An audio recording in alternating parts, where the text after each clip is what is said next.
Hey guys, and welcome to our YouTube channel. It's Mary here, and I'll be giving you a tutorial on how to search and share WhatsApp GIFs.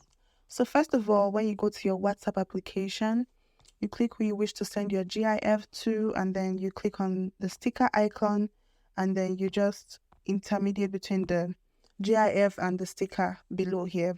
You click on GIF, and then maybe you want to send something that is not here.